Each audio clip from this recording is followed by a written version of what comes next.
Good morning, students. Let's start with our topic for today, which is concept of economics and significance of statistics in economics. Before knowing what is statistics, we must know some basic definitions which helps us in understanding all other concepts of economics also. So let's start with that. The first basic term here is consumption. Consumption क्या होता है बेटा? When we use some goods or services for getting the satisfaction, then this process is known as consumption. Like मुझे आपको पढ़ाना है तो मुझे ये मार्कर चाहिए, मैंने ये मार्कर खरीदा मार्केट से और इसके के थ्रू मैंने आपको पढ़ाया, तो I purchase and I feel satisfied after using it. This process is known as consumption. Next we have consumer. Who is consumer? जो इस कंजम्पशन के प्रोसेस को परफॉर्म करता है, that one is known as consumer. The definition will be consumer is a person who uses goods and services to get the maximum satisfaction or the ultimate satisfaction.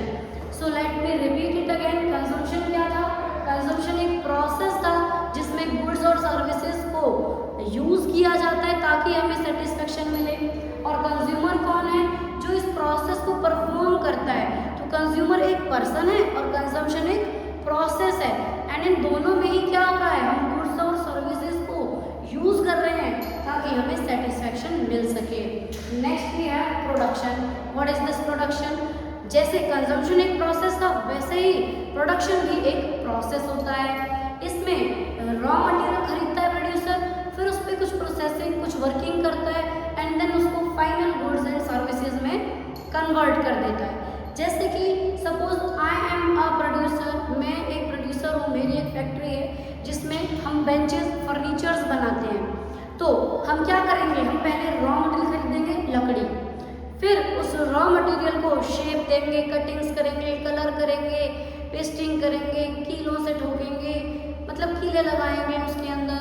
तो वही processing करके और फिर उसको एक शेप, एक फॉर्म दे दी जाएगी जो कि हमारे लिए यूजफुल होगी. एक सिंपल पड़ी हुई लकड़ी का लट्ठा, the log of wood will not be of our use. लेकिन जब हम उस पर प्रोसेसिंग करके, उसको शेप देके, कलर्स लगा के, उस पर पेंटिंग करके, उसको ब्यूटीफुल करके उसको एक शेप दे देते हैं, तो वो एक फर्नीचर बन जाता है. तो व्हाट वी डिड, हमने क्या किया? हमने एक रॉ मटेरियल खरीदा, उस पर प्रोसेसिंग करी और उसको एक फाइनल फॉर्म दे दी जिसमें हम उसको यूज़ कर सकते हैं, उसे यूजेबल बना दिया. एक चीज़ जो यूजलेस थी उसे अब हमने कुछ फंक्शनिंग करके, कुछ प्रोसेसेस करके उसको यूजफुल बना दिया. तो प्रोडक्शन क्या है? एक प्रोसेस है जिसमें रॉ मटेरियल पे वर्क करके, उस पर कुछ प्रोसेसिंग करके उसको एक फाइनल गुड्स की शेप दे दी जाती है जो कि यूजफुल होता है. Now who is the producer? Producer is a person who performs the task of production. Producer कौन है? एक पर्सन है जो प्रोडक्शन का काम करता है. नेक्स्ट हमारे पास आता है सेविंग्स. देखिए बेटा, हम जो भी इनकम अर्न करते हैं, वट एवर वी अर्न, जो हमने कमाया, हमें सैलरी मिली, वेजेस मिले, प्रॉफिट्स मिले, वी आर बिजनेसमैन, तो जो भी हम कमाते हैं, हमें पता है कि our future is not certain. हमें नहीं पता कि फ्यूचर में क्या होगा. तो we know that our future is uncertain. We can not predict what will happen next. So mishappening या वट एवर विल हैपन, उसके लिए हमें पैसे की नीड पड़ेगी. तो ये ज़रूरी नहीं है कि फ्यूचर में भी हमारी कहीं से कमाई हो सकती है, पॉजिटिव सोचे तो होगी, लेकिन थोड़ा बहुत अपने फ्यूचर को सेफ रखने के लिए हम पहले से ही जो कुछ भी कमाते हैं उसका एक हिस्सा अनयूज्ड रख देते हैं, उसका हम इस्तेमाल नहीं करते हैं. That unused portion of our income is known as our savings. जो हिस्सा अपनी इनकम का हमने इस्तेमाल नहीं किया है उसे हम सेविंग्स कहते हैं. Then comes investment. इन्वेस्टमेंट क्या होता है? जब भी हम कोई अपनी कैपिटल बढ़ाते हैं, अपना बिजनेस बढ़ाते हैं, उस प्रोसेस को हम इन्वेस्टमेंट कहते हैं. In technical terms we can call it the process of capital formation और we can call it adding to the stock of capital. Like suppose मैं कोई एक बिजनेस कर रही हूँ जिसमें मेरे पास ऑलरेडी एक बिल्डिंग है, मशीनें हैं, लेकिन मान लो मैं एक नई बिल्डिंग खरीदती हूँ to set up one more branch, एक और ब्रांच एक्सपेंड करते, तो वो एक नई बिल्डिंग को खरीदना, एक नए प्लांट को खरीदना या एक नई मशीनरी को खरीद लेना, वो मेरा इन्वेस्टमेंट कहलाएगा। तो what we say in technical term when we add to the existing stock of capital, जो हमारी पहले से स्टॉक ऑफ कैपिटल है उसमें हम नया जोड़ते हैं, that is known as investment. What is this capital, जो हमने पैसा बिजनेस में लगाया है वो हमारी कैपिटल होती है।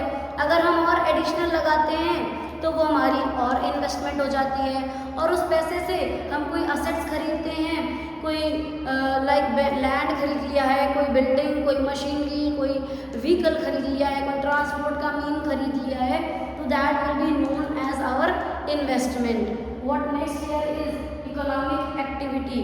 ये इकोनॉमिक एक्टिविटी क्या होती है?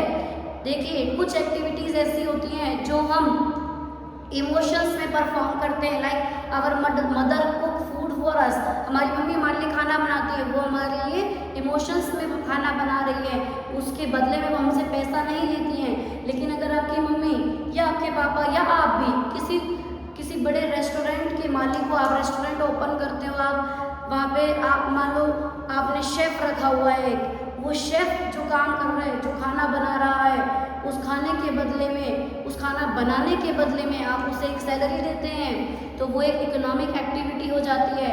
तो हम कैसे कहेंगे कि वो एक्टिविटीज़, जो एक्टिविटीज़ हम पैसे के लिए परफॉर्म कर रहे हैं, वो सभी एक्टिविटीज़ जो पैसे से कनेक्टेड है, मनी से कनेक्टेड है, उसे हम कहते हैं इकोनॉमिक एक्टिविटीज़।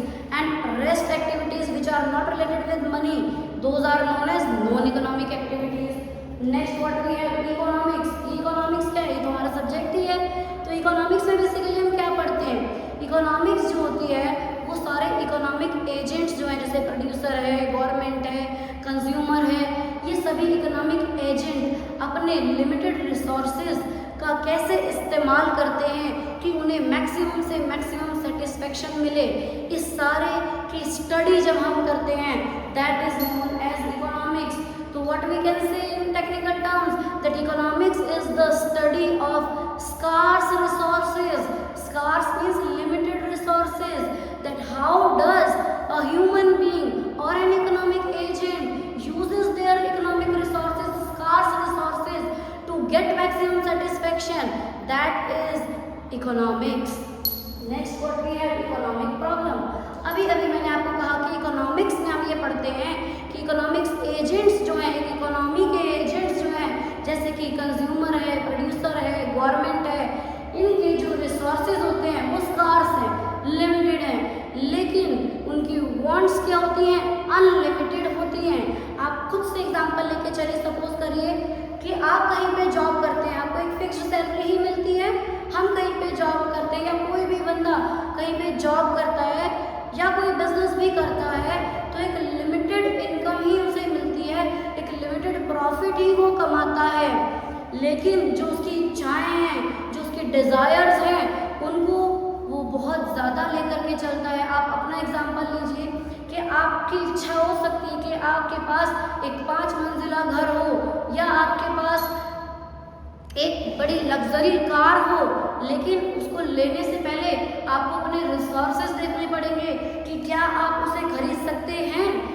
इसके अलावा मान लीजिए आप कहीं फैमिली के साथ टूर एंड ट्रिप पे जाना चाह रहे हैं, आप अपने घर के लिए राशन का सामान लाना चाह रहे हैं, तो उसके लिए तो हमारी इनकम है, लेकिन मैंने जैसे आपको कहा कि इनकम कम है, सोर्सेज कम हैं सॉरी बच्चों, सोर्सेज कम हैं, लेकिन इच्छाएं बहुत ज़्यादा हैं।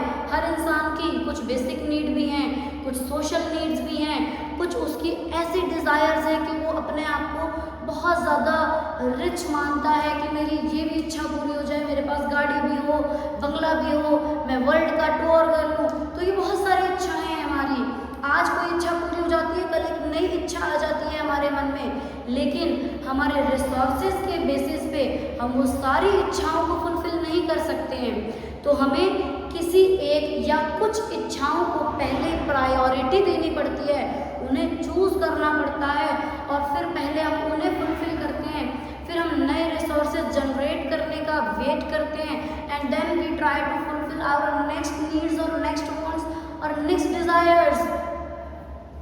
सो व्हाट इज द प्रॉब्लम? ये प्रॉब्लम कहाँ से आई है? ये आई है स्कार्स रिसोर्सेज की वजह से, कि हमारे जो रिसोर्सेज हैं वो तो लिमिटेड हैं, लेकिन हमारी जो इच्छाएं हैं वो अनलिमिटेड हैं। और जो हमारे रिसोर्सेज होते हैं, हम उन रिसोर्सेज से अपनी कई सारी इच्छाओं को पूरा कर सकते हैं, लेकिन क्योंकि वो रिसोर्सेज कम हैं, उसके यूजेस तो अल्टरनेट हैं, लेकिन उनकी क्वांटिटी कम है, तो हम अल्टरनेटिव यूजेस में से हमें कुछ यूजेस को पहले प्रायोरिटी देनी पड़ती है कि किन चीज़ों के लिए, किन इच्छाओं को पूरा करने के लिए हम अपनी नीड्स को, अपने रिसोर्सेज को यूटिलाइज कर सकते हैं। तो this economic problem is the problem of choice, कि इतनी सारी इच्छाओं में से किस इच्छा को पहले पूरा किया जाए। तो this is our economic problem. Next we have distribution. This distribution theory is related with the study of distribution of income among the agents of an economy, among consumers, producers and government, or we can call the factors of production, the owners of production। वो लोग जो owners हैं factors of production के, उनके बीच में कैसे income का बंटवारा हुआ है एक देश में। एक देश का जो जीडीपी है, एक देश का जो नेशनल इनकम है, वो कैसे डिवाइडेड है among those owners of factors of production। Let me tell you what are the factors of production। ये factors of production क्या होते हैं बेटा? वो सभी चीज़ें जो किसी प्रोडक्ट को प्रोड्यूस करने के लिए इस्तेमाल होती हैं, जो प्रोडक्शन की एक्टिविटीज़ में लगी होती हैं, इन्वॉल्व होती हैं, उन्हीं को हम फैक्टर्स ऑफ प्रोडक्शन कहते हैं। जिनके बिना प्रोडक्शन की एक्टिविटीज़, प्रोडक्शन का काम अधूरा होता है, उन्हीं को हम फैक्टर्स ऑफ प्रोडक्शन कहते हैं। जैसे कि लैंड, अगर आपको कोई बिजनेस परफॉर्म करना है, कोई फैक्ट्री सेटअप करनी है, तो आपके पास लैंड होना चाहिए। दूसरा फैक्टर हमारे पास होता है लेबर। काम करने के लिए लेबर की ज़रूरत होगी, मशीनों को चलाने के लिए, टूल्स का इस्तेमाल करने के लिए लेबर की ज़रूरत हो गई। इसके अलावा कैपिटल, कैपिटल मतलब पैसा, जो हमें बिजनेस में पैसा लगाना है, मशीनें खरीदनी है, ज़मीन खरीदनी है, टूल्स खरीदने हैं, जो भी औजार हैं वो सब खरीदने हैं। लेबर लाए हैं तो लेबर को सैलरी भी देनी है। पहले बिजनेस सेटअप करने के लिए जितनी असेट्स चाहिए, उन असेट्स को खरीदने के लिए जो पैसा चाहिए होता है, दैट इज़ द कैपिटल। जो हम इनिशियली अपना बिजनेस स्टार्ट कर रहे हैं, वहाँ जो पैसा लगा रहे हैं, वो हमारी कैपिटल होती है। मतलब we are talking about the money, पैसे की हम बात कर रहे हैं। तो लैंड हो गया, लेबर हो गया, कैपिटल हो गया। इसके अलावा फोर्थ फैक्टर हमारे पास होता है entrepreneur. Who is this entrepreneur? Entrepreneur is the businessman itself. जो बिजनेसमैन खुद है, वो हमारा एंटरप्रेन्योर होता है। तो ये सभी फैक्टर्स ऑफ प्रोडक्शन के जो ऑनर्स हैं, जो लेबर है, वो बंदा जो कैपिटल इन्वेस्ट करता है, मतलब ज़रूरी नहीं है कि सारा पैसा बिजनेस में एक बिजनेसमैन, एक एंटरप्रेन्योर ने खुद ही लगाया है। कभी कभी हम मार्केट में से भी पैसा उठाते हैं, शेयर्स के थ्रू, डिवेंचर्स के थ्रू। तो वो पैसा हमें कहाँ से प्रोवाइड हो रहा है? हम बैंक से भी लोन लेते हैं, वो पैसा बैंक से प्रोवाइड हो रहा है। तो ये सभी कौन है? ये हमारे पास कैपिटल के ऑनर्स होते हैं। इसके अलावा लैंड अगर हमने परचेज किया है तो बहुत अच्छी बात है, हमने परचेज करके ले लिया, कैपिटल से जो पैसा है उससे लैंड परचेज कर लिया। Sometime we do not purchase, sometime we do not purchase, what we do, we take that on rent, और रेंट पे लिया है तो उसका रेंट पे करना पड़ता है। तो जो उस लैंड का ऑनर है, वो लैंड जिसने दिया है, वो भी तो हमारे पास इकोनॉमिक एजेंट हो गया, वो भी तो फैक्टर ऑफ प्रोडक्शन हो गया। तो इन सभी फैक्टर ऑफ प्रोडक्शन में कैसे कैसे हमारी नेशनल इनकम डिवाइडेड है, हमारे देश का जीडीपी कैसे बटा हुआ है, डिस्ट्रीब्यूट हुआ है, उसे हम इस डिस्ट्रीब्यूशन थ्योरी में पढ़ते हैं। I hope that all these basic definitions are very clear to my students. Okay students, thank you for today. In next lecture we will do the features of statistics. Thank you.